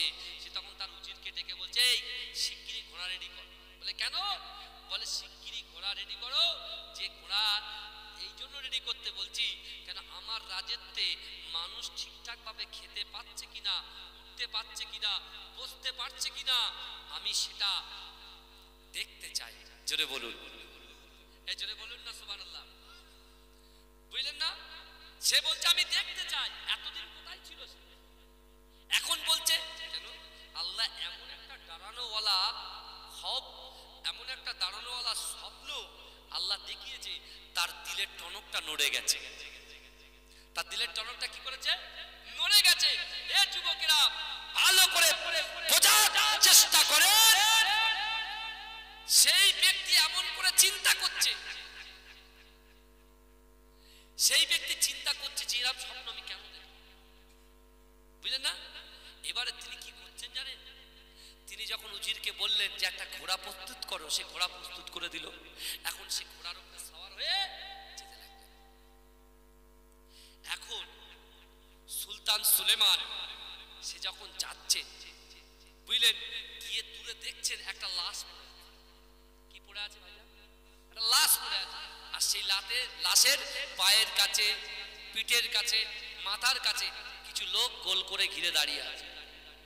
সুলতান সুলেমান বলছে কি ব্যাপার? সুলতান সুলেমান কানুনি বলছে কি ব্যাপার, যে লাশটা পড়ে আছে তাহলে এই লাশের তো এইভাবে ফেলে রাখা উচিত নয়, কারণ এই লাশটাকে কি করতে হবে? গোসল করতে হবে, গোসল দিতে হবে, তাকে কাফন পরাতে হবে, তার জানাজা শেষ করতে হবে। তখন বলছে যে আপনি কি বলছেন? সুলতান সুলাইমান কানুনিকে কেউ চিনতে পারলেন না, এমন ভাবে সে তার বেশটাকে চেঞ্জ করেছে।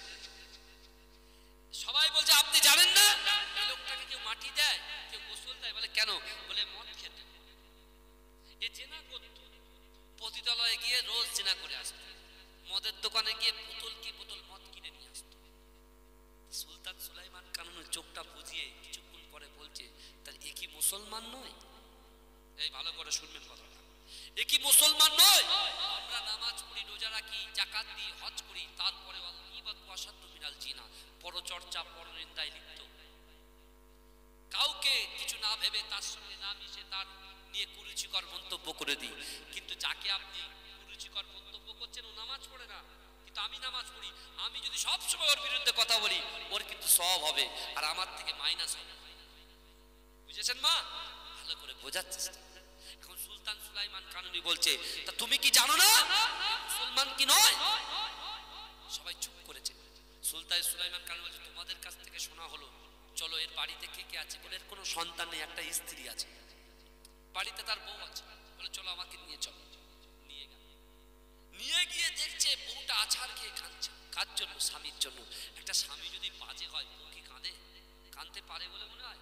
হ্যাঁ, ওই শুধু ইচ্ছাকৃত কাঁদবে, লোক দেখানো, কাঁদতে হয় তাই। বলে আপদ বিদায় হয়েছে, বেঁচে গেছে। বুঝতে পারছেন না? সুলতান সুলাইমান কানুনি গিয়ে তো অবাক, কি কাঁদবে? তখন বলছে মা আপনি এরকম কাঁদছেন কেন? আপনার স্বামীর জন্য আপনি কাঁদছেন? বলে হ্যাঁ আমার স্বামীর জন্য আমি কাঁদছি। বলে কেন? বলছে আপনি জানেন না? জানবেন কি করে? আমার স্বামী ভালো মানুষ ছিল, আমার স্বামীকে সবাই মাতাল বলে, আমার স্বামীকে সবাই জেনাখোর বলে, কিন্তু শোনেন আমার স্বামী মদের দোকানে যেত, মদ কিনতো, মদ কিনে এনে ঘরের ভিতরে দরজা বন্ধ করে দিয়ে ঘরে একটা গাড্ডা খোঁড়া ছিল, আর এই গাড্ডাতে এসে সব মদগুলো ঢেলে দিয়ে আমি স্ত্রীকে ডেকে বলতো আমার স্ত্রী রে, আমি একজন বাপের ছেলেকে মদ থেকে বিরত রাখতে পারলাম। বলে আমার স্বামী পতিতালয়ে যেত, পতিতালয়ে গিয়ে ওই জিনাকারী নারীর হাতে টাকা তুলে দিত, পয়সা তুলে দিত, দিয়ে বলতো মা তুই আর জিনা করিস না, জিনাটা হচ্ছে হারাম জিনিস, গুনার কাজ, মা তুই এই টাকা নিয়ে বাড়ি চলে যা, মা তুই আর জিনা করিস না। যখন ওই মহিলাটা টাকাটা নিয়ে বাড়িতে চলে যেত, আমার স্বামী বাড়িতে এসে আমাকে এসে হাত ধরে বলতো ও আমার স্ত্রী জানো একটা ছেলেকে জিনা থেকে বিরত রাখতে পারলাম। জোরে বলবেন না? সুলতান সুলাইমান কানুনির স্ত্রী বলছে আপনি কি জানেন আমি আমার স্বামীকে বারবার নিষেধ করেছিলাম, তুমি মদের দোকানে ওইভাবে মদ এনে তুমি এইভাবে ঢেলে দিচ্ছ, এইভাবে টাকাগুলো নিয়ে তুমি পতিতালয়ের নারীর হাতে তুলে দিচ্ছ, একদিন কিন্তু তুমি মারা যাবে, সেদিন কেউ তোমার জানাজা পড়বে না, কেউ তোমার জানাজার কাছে আসবে না, কেউ তোমাকে গোসল দেবে না, কেউ তোমাকে ফিরেও দেখাবে না। কিন্তু আমার স্বামী কাঁদতে কাঁদতে ফকর করে বলেছিল যে আমি তাওয়াক্কালতু আলাল্লাহ, আল্লাহর উপরে ভরসা করে বলছি এই রাজত্বের সবচাইতে বড় রাজা সুলাইমান কানুনি আসবে, সে এসে আমার খবর নেবে, আমার খবর নেবার পরে আমার জানাজার ইমাম সেই সুলতান সুলাইমান কানুনি হবে। জোরে বলবেন না? এই জোরে বলা যাবে না। কিন্তু যার সঙ্গে লালিশটা করছে সে কে? সে স্বয়ং সেই রাজ্যের রাজা সুলতান সুলাইমান কানুনি। আমার ভাইজানেরা, হে নবী পাকের উম্মত উম্মতিরা, হে নবী দিওয়ানা, সুলতান সুলাইমান কানুনি ওই নারীর কথা শুনে অজনরে চচ্চর করে কাঁদতে লাগে। হে যুবকেরা, হে নবী পাকের উম্মত উম্মতিরা, ওই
যাবে না? আল্লাহ কোরআনে কি বলছেন? ইন্নাল্লাহা লা ইগাইয়িরু মা বিকওমিন হাত্তা ইগাইয়িরু মা ফি আনফুসিহিম। আমার আল্লাহ বলছে যে জাত যে কওম নিজে পরিবর্তন হবার চেষ্টা করে না, আমি আল্লাহ ওই জাতি ওই কওমকে কখনোর জন্য পরিবর্তন ঘটাই না। এটা দরুদ শরীফ পড়েন আল্লাহুম্মা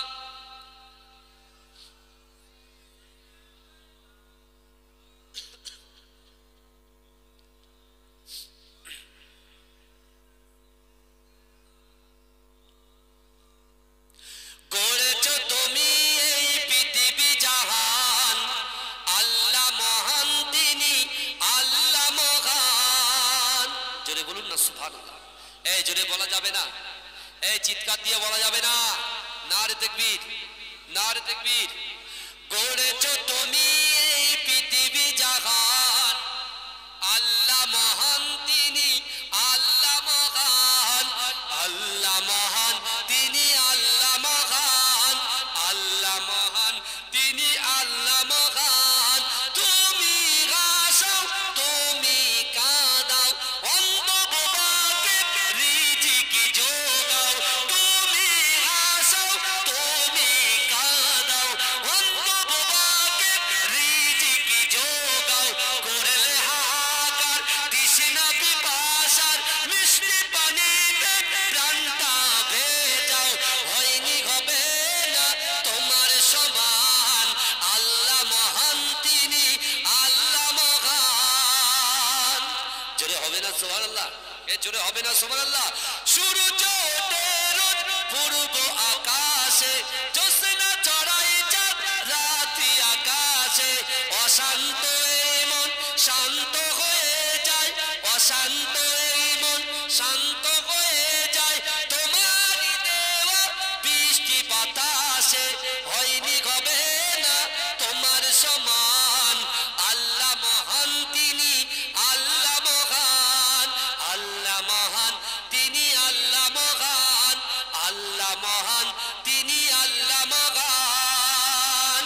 তুমি বাঁচাও তুমি মরণ দাও, পড়লে বিমারে তুমি শেফা দাও। তুমি বাঁচাও তুমি মরণ দাও, পড়লে বিমারে তুমি শেফা দাও। কথা ঠিক না ভুল? এই কথা ঠিক না ভুল? হ্যাঁ, তাই বলছে তুমি বাঁচাও তুমি মরণ দাও, পড়লে বিমারে তুমি শেফা দাও। ধনী গরিব হয় তবে ইশারায়, গরিব ধনী হয় যদি তুমি চাও। হয়নি হবে না তোমার সমান, আল্লাহ মহান তিনি আল্লাহ মহান। আল্লাহুম্মা সাল্লি আলা। মাইক আলা ভাই, মাইক আলা ভাই ড্রাইভার আমার কাছে আসতে হবে। অনেকক্ষণ আমি চেষ্টা করছি নিজেকে সংযত রাখার, কিন্তু আর পাচ্ছি না। একটু তাড়াতাড়ি আসে।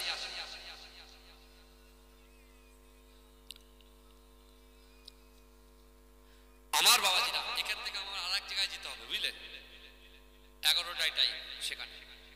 কিন্তু আমার ভাইরা এমনি দুটো জলসা করি না, তারপরেও হয়ে যায়, কিছু করার নেই, বুঝলেন? ছাড়ে না তা কি করবে? ভাই জানেন ফোনটা বাড়াও, আমার গলা টানছে, ফিডব্যাক কিছু দাও আমাকে। আমার বাবাজিরা ভালো করে বোঝার চেষ্টা করেন।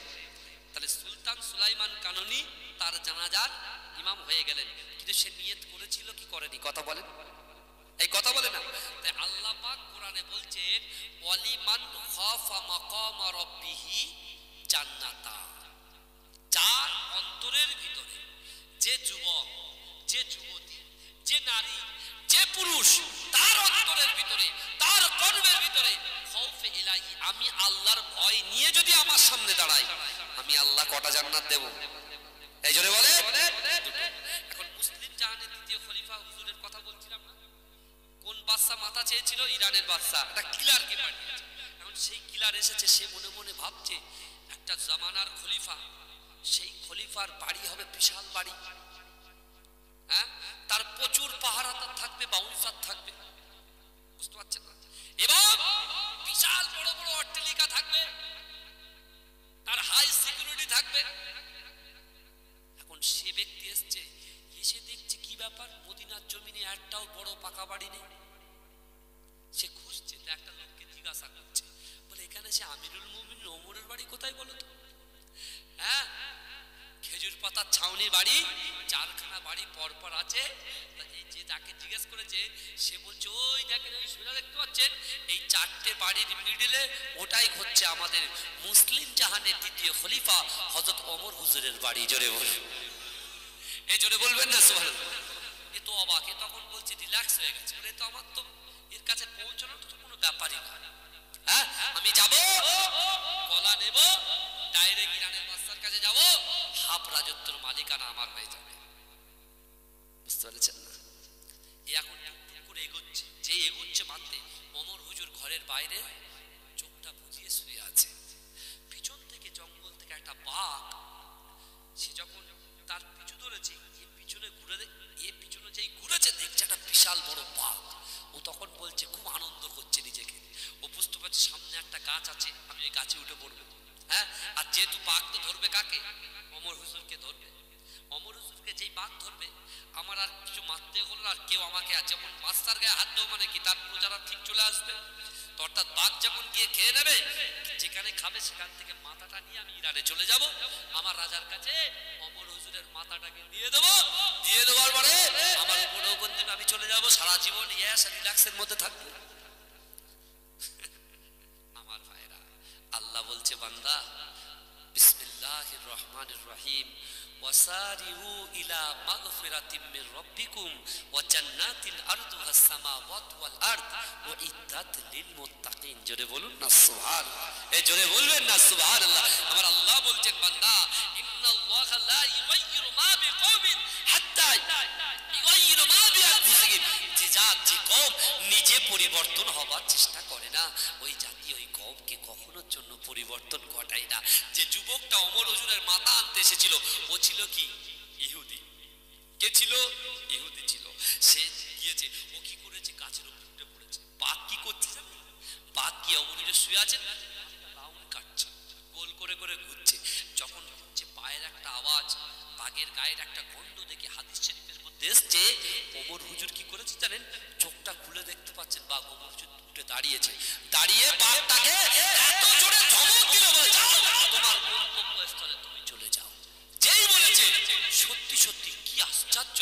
হ্যাঁ, আমরা যখন আপনার এই কি বলে, আরে বলেন না জঙ্গলটা কোথায় আছে? সুন্দরবন। সুন্দরবনে আমরা কি আগে বোট খুঁজি, চাঙ্গা বোট, বুঝলে? বাঘ যাতে থাবা না মারলে বোট উল্টে না যায়, বড় বড় বোট করি আমরা। কার ভয়ে? বাঘের ভয়, বাঘের ভয়। কিন্তু আল্লাহ যারা কালেমা পড়েছে না, লা ইলাহা ইল্লাল্লাহ মুহাম্মাদুর রাসূলুল্লাহ, তাদেরকে একটা পাওয়ার দিয়েছে। কি পাওয়ার দিয়েছে? যত মখলুক আছে মানুষকে সকলে ভয় করে। জোরে বলে, এই জোরে বলো সুবহানাল্লাহ। যত মখলুক আছে, যত সৃষ্টি জীব আছে, যত পশু আছে, প্রত্যেকটা পশু, আমরা সাপকে ভয় পাই কিন্তু সাপ কিন্তু মানুষকে ভয় পায়। বাঘকে আমরা ভয় পাই, লায়ন সিংহকে আমরা ভয় পাই, কিন্তু সিংহ বাঘ সব আমাদেরকে ভয় পায়। আমরা নিজের পায়ে নিজে কুরুল মারি, হয়েছে না আমাদের শক্তি আমরা ধরে রাখতে পারিনি। আমরা যদি কিভাবে মানুষের কাছে হিংসা, বিদ্বেষ, উৎপীড়ন, নিপীড়ন, লাঞ্ছিত, বঞ্চিত, অপমানিত, পরাজিত কেমন করে মানুষকে করব, এই চিন্তা নিয়ে সারা রাত আমরা চিন্তা করি। কিন্তু এ যুবক আমার রাসূলুল্লাহর আদর্শটা কত দেখে। হযরত ওমর হুজুর যখন বাঘকে ইশারা করে বলে যাও তুমি তোমার গন্তব্যস্থলে চলে যাও, ওমর হুজুরের কথা শুনে বাঘ ভয়ে লেজটা গুটিয়ে সোজা জঙ্গলের দিকে চলে গেল। জোরে বলবেন না? ওপরে ইহুদি দেখে তো মাথা খারাপ, ও কি করেছে? দাম করে লাভ কেটে একদম ওমর হুজুরের সামনে পড়েছে। যেই পড়েছে আমিরুল মুমিনিন হলো ওমর হুজুর বলছে, কিরে মানুষ আসে ডান দিক দিয়ে নাই বাঁ দিক দিয়ে, নাই পিছন থেকে আসে নাই সামনে দিয়ে, তুই ধপ করে সামনে দিয়ে হঠাৎ উপর থেকে কোত্থেকে আসে? আমার ভাইয়েরা, এ নবী পাকের উম্মত উম্মতিরা, এ নবী দিওয়ানারা, এ যুবকেরা, একটু ভালো করে বোঝার চেষ্টা করে। আমিরুল মুমিনিন হযরত ওমর ফারুক রাদিয়াল্লাহু তাআলা আনহু যখন তার মুখ দিয়ে বললে উপর থেকে কিভাবে আমার কাছে আসলে, বলছেন না না না ও ওমর, না না না, সব কথা পরে হবে, সব কথা পরে হবে। আগে আপনি আপনার হাতে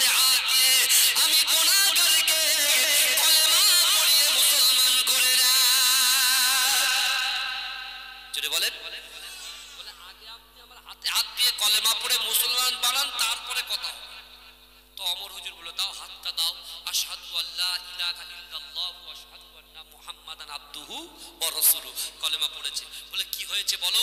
দরবারে নিয়ে গেছে, দরবারে নিয়ে মেহমানদারি করছে। আর ওই ইহুদিটা কান্ত ওমর হুজুরকে বলছে ইরানের বাদশা আপনার মাথাটাকে নেওয়ার জন্য আমাকে পাঠিয়েছিল। কিন্তু আমি এসে দেখছি যে মোহাম্মদকে আপনি বিশ্বাস করে কলেমা পড়েছেন, সেই মোহাম্মদের গোলামের পাওয়ার যদি এতটা হয়, তাহলে গোলামের যে সেট তার পাওয়ারটা কতটা হবে? এই জন্য বলবেন না আমার ভাইজানেরা, হে নবী পাকের উম্মত উম্মতিরা, হে নবীর দিগারা, একটু ভালো করে বোঝার চেষ্টা করে এই পৃথিবীতে আমরা কেউ বাঁচবো না, আমাদেরকে চলে যেতে হবে। আমাদের সন্তান সন্ততি বিবাল বাচ্চা অর্থ সম্পদ ত্যাগ করে যেতে হবে। হে যুবকেরা, আমাদের সঙ্গে গাড়ি যাবে না, আমাদের সঙ্গে বাড়ি যাবে না, আমাদের সঙ্গে কোনো রাজত্ব যাবে না, আমাদের সঙ্গে কোনো বন্ধু যাবে না, আমাদের সঙ্গে কোনো বান্ধবী যাবে না। হে যুবকেরা, আমাদের সঙ্গে ওই কবরের ভিতরে দুটো জিনিস যাবে, একটা হলো ঈমান আর দ্বিতীয় হলো আমল। এই কথা ঠিক না? একটা ঈমান যাবে আর দ্বিতীয় আমল যাবে, একটা ঈমান যাবে দ্বিতীয় আমল যাবে। তাহলে বডি থেকে রূহ বেরিয়ে গেলে ওই বডিটা হয়ে যায় লাশ। আর আজকে আমাদের ওঠা বসা খাওয়া পড়া চাল চলন যা কিছু সব বডির জন্য, আর তার জন্য কি দিয়েছে আমার ভাইজানেরা, হে নবী পাকের উম্মত উম্মতিরা, হে আমার আম্মা জানো বোনেরা, আত্মার খোরাক হলো কোরআন তেলাওয়াত, আত্মার খোরাক হলো আকিমুস সালাত, আত্মার খোরাক হলো পিতামাতার মুহাব্বত, আত্মার খোরাক হলো বড়দেরকে সম্মান করা, ছোটদেরকে স্নেহ করা। হে যুবকেরা, হে নবী পাকের উম্মত উম্মতিরা, যে কোরআন তেলাওয়াত করবে, যে নামাজ আদায় করবে, যে রাসূলুল্লাহকে মুহাব্বত করবে, ভালোবাসবে, হে যুবকেরা, আল্লাহর কোরআন বলছে ওয়ালিমান খাফা মাকামা রাব্বিহি জান্নাতান। হে বান্দা, আমি আল্লাহ তোমাদেরকে জানিয়ে দিলাম, যার কলিজার ভিতরে আল্লাহর ভয় থাকবে, আর আল্লাহর ভয় দিয়ে আমি আল্লাহর সামনে যদি কোনো বান্দা দাঁড়িয়ে যায়, আমি আল্লাহ পাক তাতে দুটো জান্নাত দেব। হে যুবকেরা, মুসলিম জাহানের দ্বিতীয় খলিফা আমিরুল মুমিনিন হযরত ওমর ফারুক রাদিয়াল্লাহু তাআলা আনহু জামানায় একজন যুবক ছেলে ছিল, যে যুবক ছেলেটা দৈনন্দিন একটা রুটিন করেছে। কি রুটিন করেছে? সে সারা দিনে কি কর্ম করবে, সারা দিনে কি আমল করবে, সারা দিনে কি কাজ করবে। এ যুবকেরা, এ নবী পাকের উম্মত উম্মতিরা, ওই যুবক ছেলেটা এমন করে চিন্তা করে, না না না না না, 5 ওয়াক্ত নামাজ আদায় করব, নামাজ আদায়ের পরে যে সময়টুকু পাইব আল্লাহর কোরআন তেলাওয়াত করব, আল্লাহর কোরআন তেলাওয়াত করার পরে যে সময়টুকু পাবো আমার পিতা মাতাকে খিদমত করব। জোরে বলেন, এই কত সুন্দর রুটিন বলেন তো। অসুবিধা হচ্ছে নাকি? এই কারো সমস্যা হচ্ছে? তাকবীর দান তো দেখি, নারে তাকবীর, নারে তাকবীর, মাসলাকে মুজাদ্দিদ জামান, মুজাদ্দিদ জামানের হক সিলসিলা, নারে তাকবীর, নারে তাকবীর। আমার প্রিয় ভাইজান হুজুর আসবে, পীরজাদা আলহাজ তামিম সিদ্দিকী ভাইজান হুজুর কেবলা, তাই তো? হুজুর আসবেন তো নাকি? হ্যাঁ, আসবে না? বাংলাদেশ না, কে আসবে? আচ্ছা আচ্ছা, ঠিক আছে। যাই হোক আমার ভাইরা, ভাইজান এই সময় বাংলাদেশে থাকে। যাই হোক, বিশ্ব নবী রাসূল সাল্লাল্লাহু আলাইহি ওয়াসাল্লামের সেই সাহাবা, সেই সাহাবার কাছে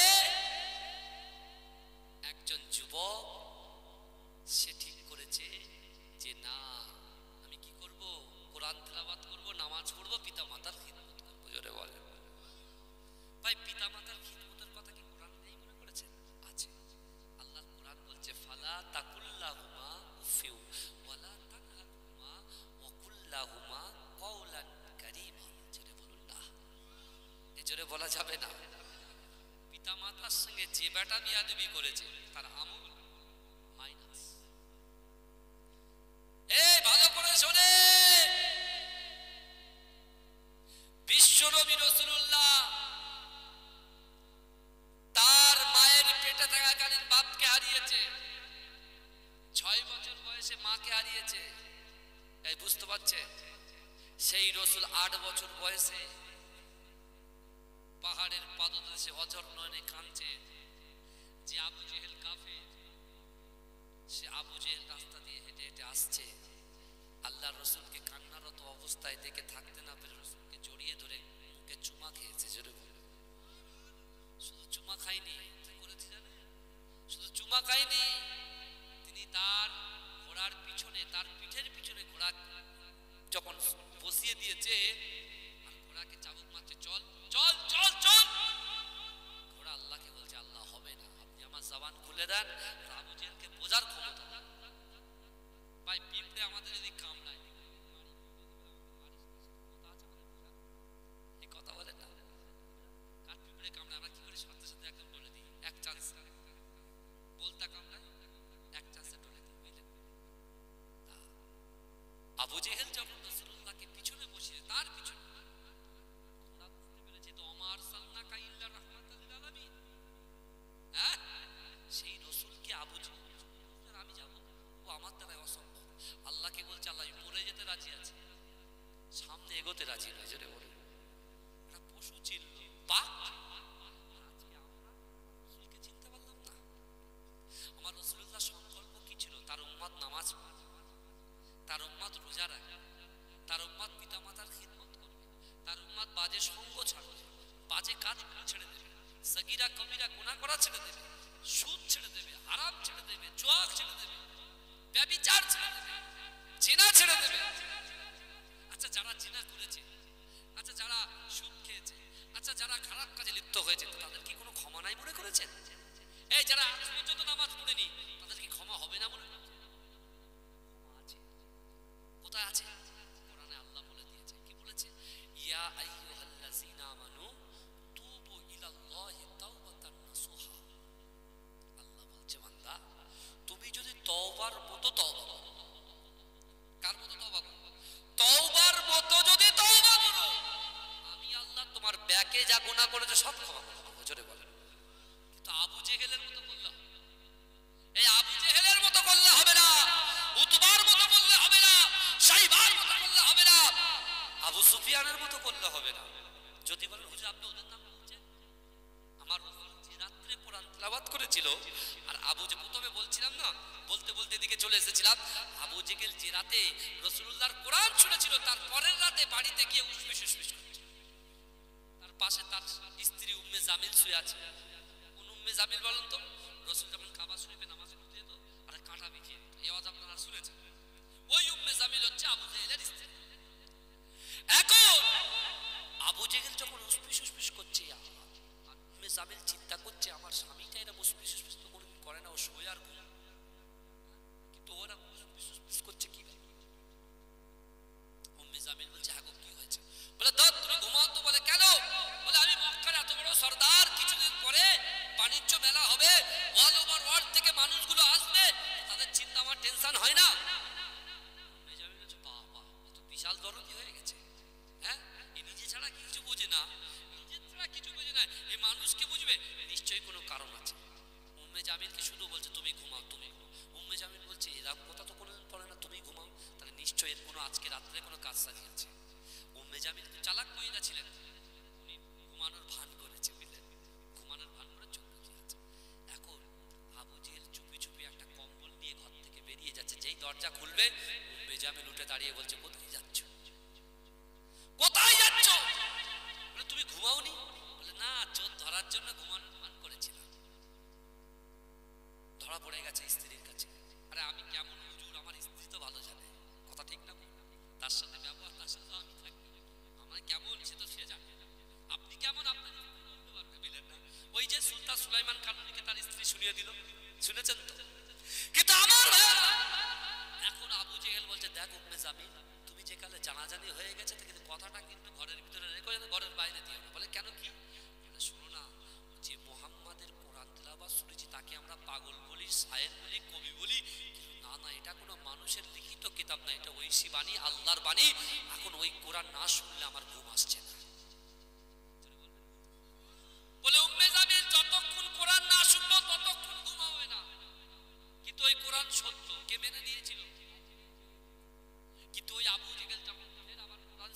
গেছে, আল্লাহ এমন কাজ করে দিয়েছে ওদেরকে, আবু জেহেল, আবু সুফিয়ান, উতবা, সাইবা, মুগিরা, খলিদ কোরআন শুনতে সব ঘুমিয়ে পড়েছে কাবা শরীফের পাশে।